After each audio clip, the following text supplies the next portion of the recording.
Kieran.colton here, and today I wanted to talk about getting beyond bar chords and also ways in which advanced players create more movement in their chords. So generally the way things go when we first learn, we learn our open chords first and then move on to our bar chords. And for a lot of us, that's kind of where we plateau. And the reason is to get to the next stage requires a bit of a different approach and a different way of thinking about chords altogether. So let's get into it, and I'll explain what this new approach is. But first, let's just look at the progression I was playing over, Hey Joe, and we'll look at that with bar chords. So C, G, D, A, and ending on E. Right, now when we use bar chords for that progression, it's almost like we have these like blocks of sound that are quite static, moving from one chord to the next.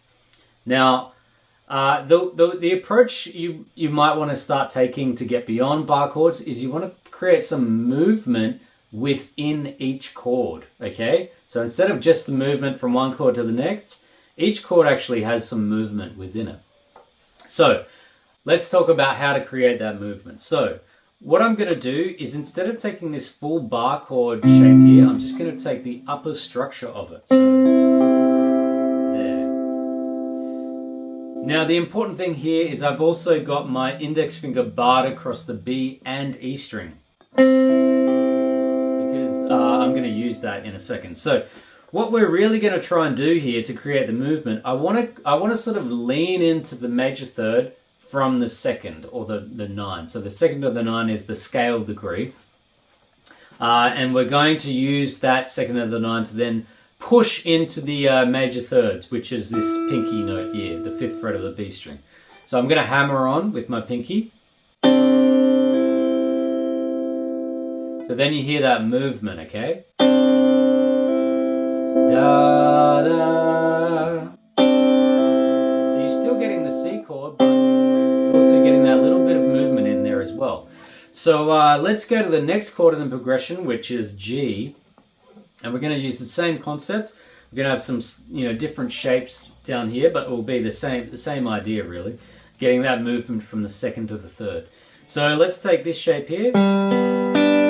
That's our triad we're working with, and let's hammer on from our index finger. Our index finger is going to be on the 2nd fret of the G string, and that's going to hammer on to the ring finger.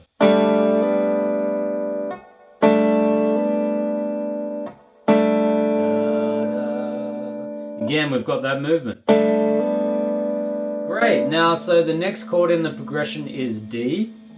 Now, that's just a tone up from C, or 2 frets. So what we did on C here, we can just move that up 2 frets.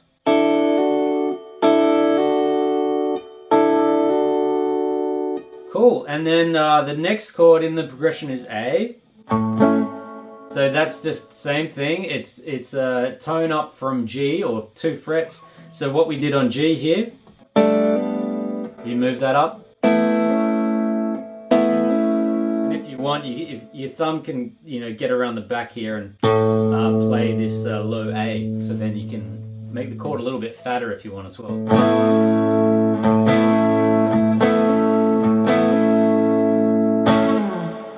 Great, okay, and then you have your E. You can just play an E if you want, standard, open E if you want to finish. Okay, so all of that together, you have the C, G, D, A. All right, so why don't we hear that in context with a backing track?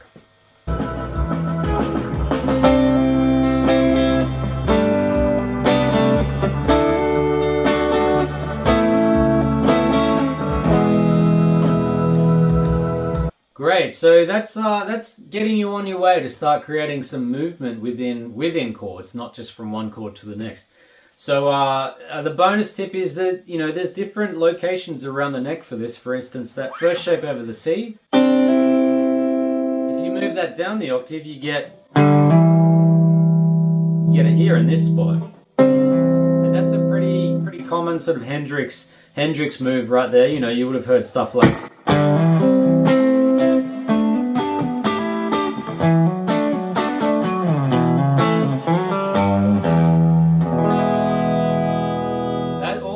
is using this same idea of moving from the second to the third, right, of each chord. So have a play around with that, explore that. You can sort of ornament it in different ways. You can just get creative, but that having that idea is really helpful.